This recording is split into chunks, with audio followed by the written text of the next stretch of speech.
উনি আমাদের টাকা পয়সা আত্মসাৎ করে নিয়ে ইতিমাধ্যমে বাংলাদেশের থেকে ওনার বিরুদ্ধে কোনো প্রমাণের সমস্ত প্রমাণ দাখিল করেও শত মামলা দাখিল করেও গ্রেফতার করা হচ্ছে না।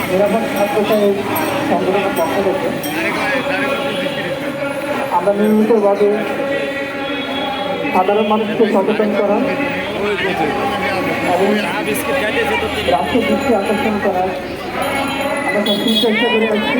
আমাদের যে খাবারটা খেয়ে আমরা জীবন ধারণ করি সেই খাবারটা যেন আমাদের জন্য নিরাপদ হয়, সেই খাবারটা যেন আমাদের জন্য সুষম হয়। এই সুষম নিরাপদ খাদ্য আমাদেরকে চেষ্টা করে দেবেন।